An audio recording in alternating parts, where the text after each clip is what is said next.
And we are back. Thanks for staying with us. Interesting feature right there. And let's move on to some nutrition discussion. We have with us Bode Agbe at Davis. She is a certified fitness trainer and transformation specialist, well known for the Body Create method. Bode focuses on guiding women, especially those aged 35 and above, in making simple and sustainable changes to their mindsets, habits, and routines. And so she also teaches a simple approach to nutrition that makes it more achievable to attain weight loss goals. For those of you who are on a fitness journey forever, you should be tuned in right now. And this morning, she will be discussing one of the myth-busting tips on sugar consumption and your weight. For those of us that are in our minds, we are losing weight, but we are consuming sugar. I guess this discussion is for you. You're welcome to the show. Thank you. It's so good to be back. Thanks for having me. All right. So there are lots of foods that fall in, foods and fruits, right, that fall in other classes of foods other than carbohydrates, but are high in sugar, that a lot of people really do not know about. Now, let's, talk to us about some of those foods and how we should take them, and in what, in moderation, how we should be taking as well. So I think it's good to start by making a distinction between naturally occurring sugars, like the ones you mentioned in fruits, and added sugar, right? So sugar in fruit, in apples, in bananas, and pineapples are not things that people should worry about. We need those fruits. We need them for, they have essential vitamins that we need. They have fibers and things for our well-being. And so when people say this thing is high in sugar, and so I shouldn't consume this fruit for my weight, that's actually wrong. The only people that should worry about the quantity of sugar in fruits are people who maybe have a medical condition like diabetes, and they should be working with a doctor and a dietitian. So the real sugar we need to worry about are added sugars in food. So things like soda, ice cream, and things like that, where sugar is added into them, right? But the sugar alone is not the full picture. It's because foods that are high in sugar like that are usually high in calories. We tend to overconsume them. We want a lot of them. And so it's the total amount of calories and overconsumption of those foods that actually lead to the weight gain. Okay. So I feel like I need to give this confession. So yesterday was my daughter's birthday, and it's dinner for pizza and ice cream. Oh, happy birthday. And when I was consuming the ice cream, well, I got the smallest cup, in all fairness, right? And while I was consuming, I remember last week you talked about ultra-high... ultra-processed, hyper-palatable foods. And sugar falls in that category. Yes. And it was just ringing in my head. Ultra-high, it was ringing. Now, let's talk about ice cream and pizza, for example, right? Because I know that some of us are high on sugar. We take a lot of sugar, and it's in the ice cream, it's in the, some of us have really sweet tooth. Yes. How much of it should we take? Especially if you're on that weight loss journey, but sometimes you're just craving sugar.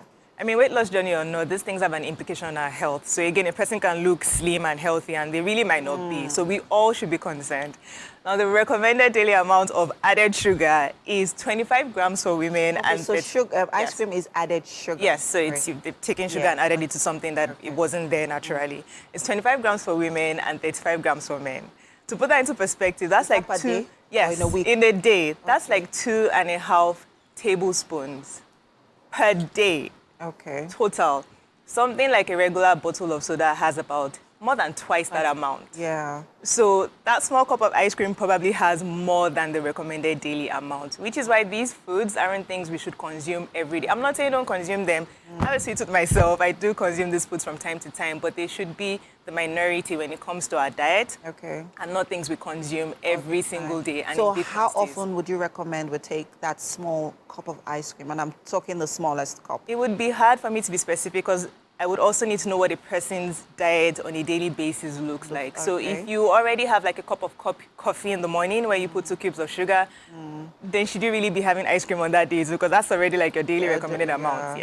So it's something you should maybe want to... What I do in my home on Fridays is when I get my kids and I like those sweet treats. So I would get maybe like a brownie. They might have like a slice of cake or something. So we do it once a week.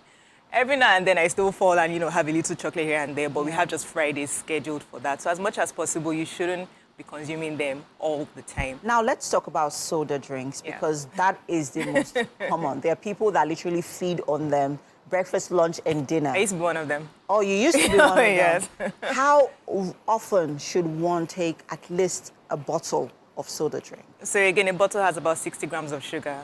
I think it's 60 grams, right? And we're saying 25 grams per day for women. So soda isn't something that you should be consuming every day. Not even a bottle every day, because that's just more than you need. But it depends. Again, if you're someone who's consuming 2 to 3 bottles of soda a day, the trick isn't to go cold turkey, because most people can't do that. They can't sustain just going from 3 or 2 bottles to none at all. So first of all, maybe just take 1 off the table. Maybe do 2. Then once you're used to 2, maybe then remove another 1 and then go down to 1. Maybe take that 1 bottle and split it and have some of it in the afternoon and some at night. And just gradually wean yourself off of that soda. Replace it with something else, with water, with fruit-infused water, just something else to really help you stay hydrated and so you don't feel like you're missing something. Yeah. Now, still talking about fruits, you talked about fruit-infused water. And earlier in the conversation, we talked about how some fruits are really high in sugar. Now, let's talk about some of those fruits. Let's just, sort of reel them out. And then, how do we consume them? Right. So I think one of the ones people usually like to mention, bananas and pineapples. Hey, I like banana smoothies. Honestly, I wouldn't ask anyone to remove fruits from their diet, unless you're allergic to fruits, or again, if you are diabetic, for instance. And even then, you should be consuming fruits. And if you're working with the right person, the right dietitian, they'll tell you how much to have, for that particular medical condition. There's no one that really can point to anyone and say this person gained weight because they ate too much fruit. Like, really? Do you know anyone who gained weight because they ate too much fruit? People are going to say, sugar, fruits are high in sugar, but then we're going to go ahead and have soda every day and have the pizzas and have the ice cream. So it really isn't the fruits, the sugar in the fruits. It's the other sugars. These are naturally occurring sugar. And the fruits also have fibers, they have vitamins. So by the time you eat these things, they're slowly digesting. They're great for your health. It's not impacting your blood sugar as much. So no one is really gaining weight from over-consuming fruits. It's just a myth. I don't know how it started or why it's still prevalent.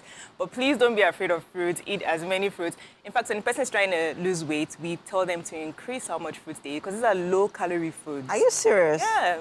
Because people generally don't eat enough fruits. So when we start to talk about the sugar in fruits, we're actually making it more difficult for people to eat more fruits when already they don't. I am in shock, because to be honest, when I go shopping for fruits, there's certain fruits that I want to go for. So I would rather go for the sour fruits, like strawberries, the blueberries, kiwis. So bananas, now I even take them in I take very little of, maybe just, for example, if I'm making a cup of smoothie, I take just 1 banana,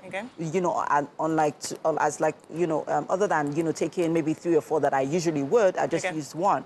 Right, so but now telling us that they're just, you shouldn't, there's nothing like a high sugar in fruits. I'm going to consume those fruits in quantum. And I also hear of watermelon, it's also high in sugar. But again, the only people who need to worry about that, those are people who have a blood sugar problem and need to watch what they eat in general, which again, no dietitian who knows their stuff is going to say don't eat fruits. They're just going to tell you how much to have to not affect your blood sugar that much. Really, we're supposed to have, I think, 5 servings of fruits a day. How many people are having 5 servings of fruits a day? Right, how many of you are having 5 servings of fruits a day? So when we start to say to people, avoid this and this and this, we're making it more difficult for them to have fruits. Thank you so much. So please don't be afraid of fruits. Thank you for this conversation. I'm really, really glad we had this conversation. I mean, so now people can just go and splurge with their fruits shopping. I feel like having over. Thank you so much. We have to head over to the kitchen.